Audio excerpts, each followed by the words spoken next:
So the government just approved, I think, 440 million. The city just approved it. I think Edmonton is the best city in the world. Okay. And yeah, there's so many ways that we give back in terms of even services. We volunteer a lot. What is your name and the name of your business? Well, my name is IBK. Well, Ibukun Orefuja is my full name, but everybody calls me IBK. The name of the business is Black Business Edmonton. What is Black Business Edmonton all about? Well, it's a digital hub created to showcase Black-owned businesses, small, medium enterprises, skills, talents, and events in Edmonton. When did you start this initiative? I started this initiative January 27, 2023. Can you tell us about the trade fair? So the trade fair is an opportunity that me and my team created to help a lot of business owners showcase their products and services and goods, and also connect with resources. It's also a networking avenue where everybody can interact with a lot of stakeholders, fellow business owners, and the attendees at large. Last year was the first edition that we did at Fort Edmonton Park. It happened on August 23, 2024, and we had 90 vendors exhibited, and we attracted over 1,000 attendees, and a lot of positive result came out of the trade fair. And it was really a great opportunity for a lot of business to really scale up their business by connecting with resources such like the RBC, BDC, and a whole lot of opportunities to grow their business. What is one advice do you have for anyone who is looking to start a business but is scared to take the leap? Well, it's better to try than not to try at all. There's a lot of opportunities out there. I know it can be very scary to start a business, so I always encourage you know your why. Why do you want to start a business? Because at the end of the day, it's wanting to want to start a business, is wanting to have a passion for it. So once you're able to define your passion, it becomes very easy. I'll be very open-minded to mentorship, be very open-minded to being coachable. There's a lot of things you can achieve with starting your business, but it's just starting. Like I usually use this Nike slogan, just do it, right? I think once you start, over time, you make a lot of mistakes, you learn from your mistake, then you just keep building from there. Just like myself, I was born into a family of entrepreneurship. I know it can be very scary because these things are not really taught in school. Expose myself to a lot of learning. I've been able to grow businesses that started both before I moved to Canada and why I've moved to Canada. So fear is one of the reasons why a lot of people don't want to start a business. But trust me, you just have to be intentional about starting the business, and you just realize that a lot of opportunities are out there to help you scale up your business. How and where can people connect with you? Through social media. You can go on Instagram. That's called Black Business Edmonton, or BBE. Or even if you just Google the word Black Business Edmonton, you will see all our social media channels. Facebook, LinkedIn, TikTok is the same thing. You can also visit our website at bbedm.ca. Also subscribe to our newsletters.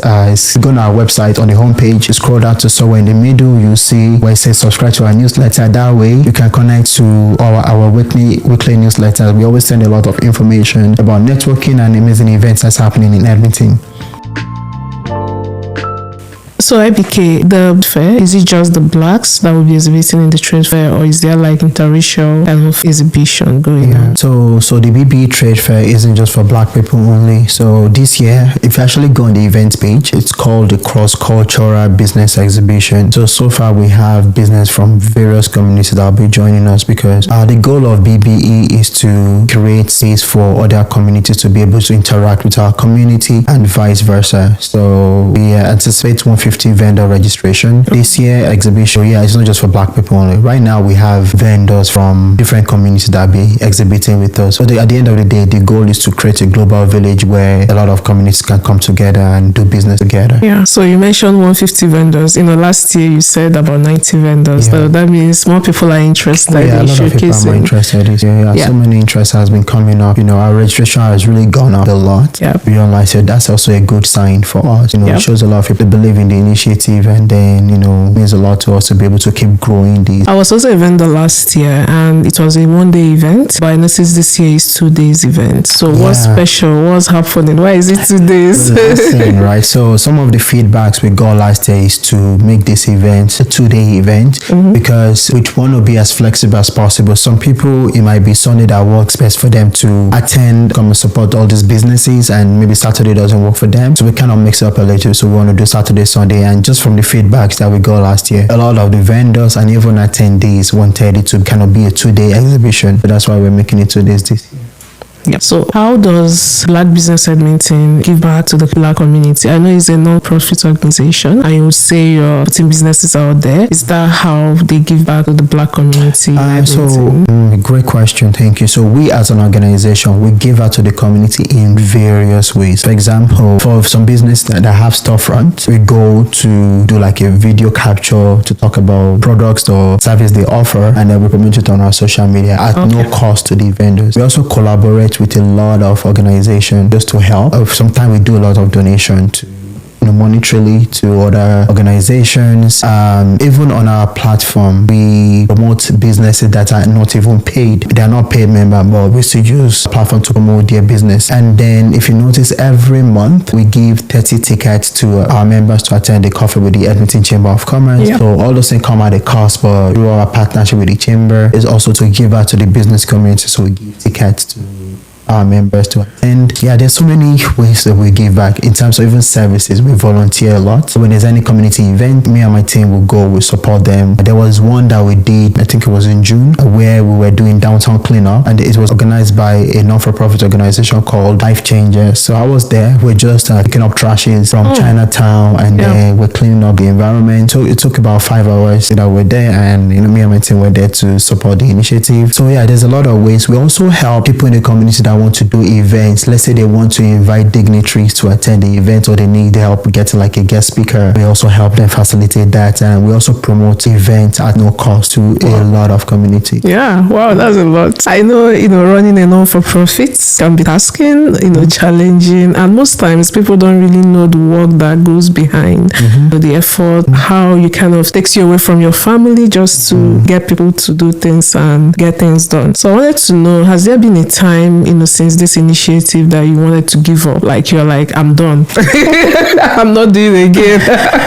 I beg, who sent me a message? I'm not doing it again. Has there been a time, and how did you turn it around? Yeah, to be honest, it's very challenging. I know. Extremely challenging, but at the end of the day, I see this as a purpose for my life. You know what I mean? So if something is birthed out of passion and purpose, right, you know what your calling is. There's so many times it can be very hard to really manage operating a non-for-profit, especially when there's no funding or something like that. It can be very discouraging, but I think what is helping me is that I give kudos to my parents. My dad was a philanthropist, so I was born into a family where giving back was a thing and adding value to the community was a thing through my parents, right? Yeah. So they are one of the reasons why I'm doing this, and also to put the family name out there to represent the family properly, and also to live up to their legacies, right? So most times when I feel like giving up, there are different reasons why you want to give up on something. At the end of the day, I know some of the challenges I have and then operating this, but honestly, having 3 daughters is one of the best things that's happened to me.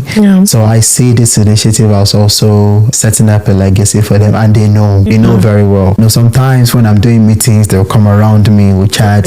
So they get into time when they see me on TV, they say, Daddy, I want to be on the TV one day. So I realize that it's also a motivation for them. So I see them as my why I'm doing this, because when they grow up, they won't forget, right? So, and honestly, before BBE, I love bringing people together. I could host like summer picnic where I get families to come together, spend some good times together, and then it's always fun for me. So I kind of, convert my passion of bringing people together to creating BBE. One of the things that also helped me when, of course, sometimes we get into the point where it's getting too tasking and you need to balance a lot of things. So music helps me a lot. I listen to a lot of R&B, 90s R&B music, 80s R&B music. Sometimes I just go for a drive, so those things really help me. And sometimes spending time with my children really is like therapy for me. So sometimes I act like a child with them. We jump on the bed, we make noise, we yell, I carry them on my neck, and then we run around the house. Sometimes we dance, we sing together. When I do those things, it's therapy for me. And then sometimes I engage in conversation with them that, Olivia, when you grow up, you can actually be president of something, or be a business owner, or be CEO of something. So when I say those things to them, and I see excited, especially my 8-year-old feels, then I kind of feel like, tell myself, Ibukun, you can't give up on this. It kind of puts you in check. Yeah, it does. Okay, so the last time we spoke, you came to my channel. We talked about how the idea came to you, how you started this from your basement with just a few people. So I wanted to know, since the first idea that kind of hits you and you're like, I'm going to start today, has this idea evolved to more than what you had imagined? Because I remember that I came to an event hosted by Black Business Business Edmonton, you mentioned that there will be like a job order. Yeah. So has it evolved more than you imagined? When your dreams don't scare you, it's not a good dream. Right now, to be honest, when I started BBE 2023, I didn't imagine it would be what it is today. It was just like me playing around with something, and it has evolved into getting me to places that I never even imagined I would be able to get to, right? So it has really evolved. You mentioned the job portal. Yeah, the job portal is actually live right now. So we haven't really put a lot of effort in marketing the job portal because there are other areas where BBE is kind of focusing on right now, which is connecting businesses to resources. Okay. So we created resources on our website.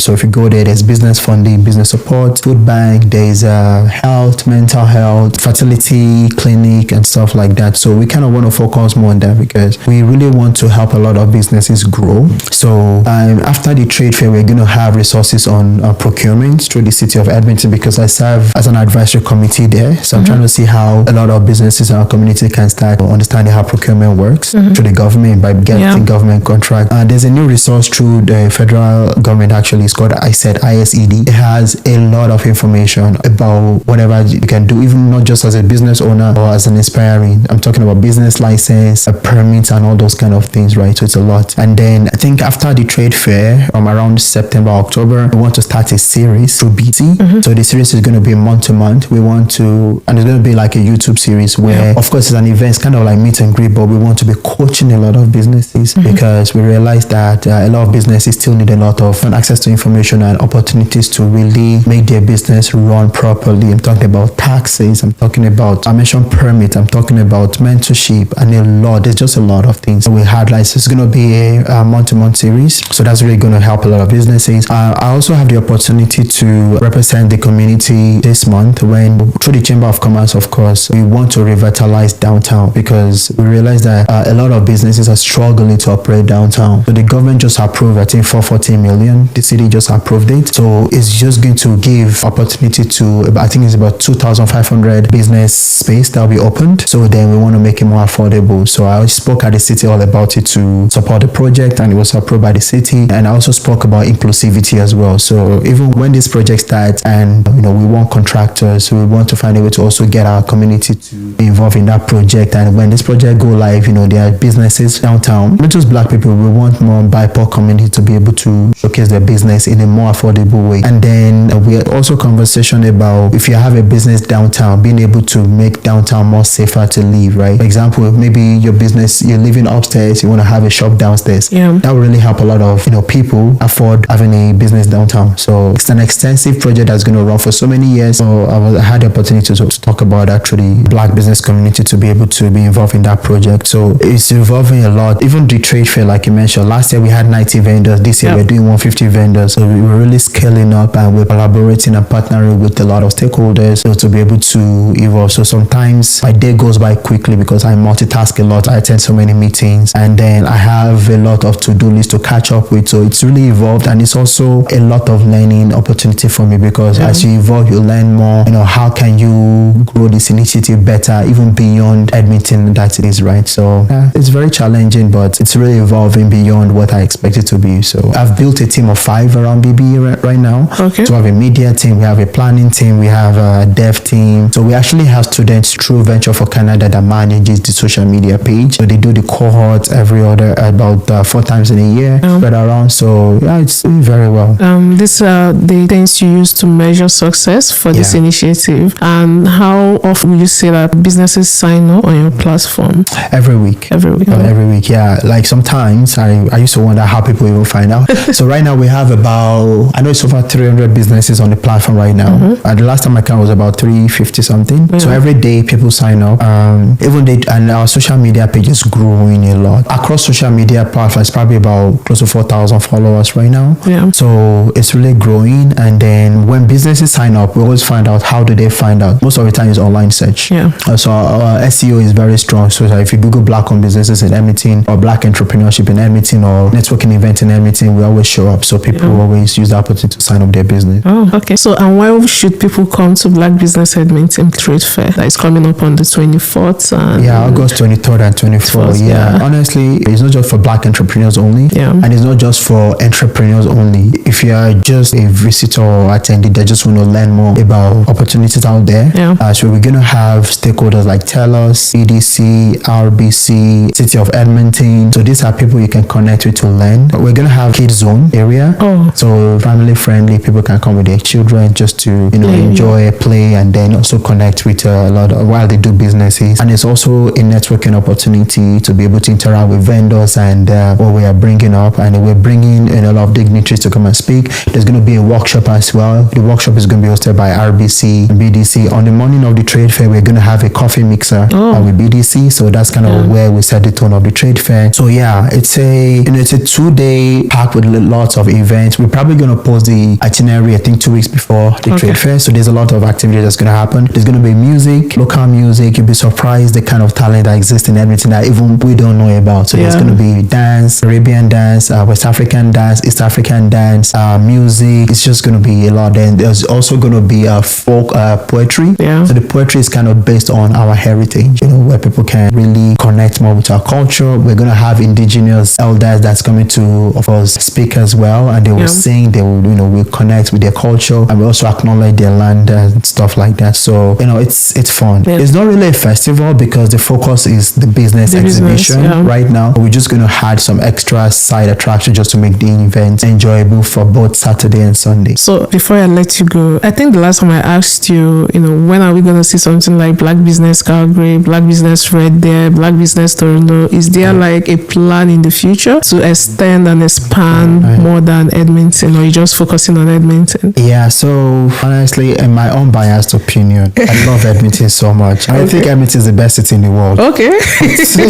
For it. But so here's the thing, there are people in those cities that do something similar to BBE, right? So while our focus is Edmonton right now, Edmonton and surrounding area, of course, we want to expand. But one of the things we do highly is that we collaborate with all those other people. Yeah, we collaborate a lot. Like I have friends in Manitoba, they have something similar to BBE in Toronto, in Vancouver. There's a Calgary Black Chamber. So whenever they have events and things with our calendar, we try to attend their events. So what we try to do is at the end of the day, we find a way to support each other because they're already doing the work by setting up a Black ecosystem right there. So for now, our niche is Edmonton and surrounding areas. But when we have other ecosystem in different cities that do something similar, then we try to collaborate or help support them, and they do vice versa. There are cities that don't have a Black ecosystem at all, and people reach out. So what we offer is that we offer guidance on setting up something similar to those cities, because we can't be everywhere, and then you can only know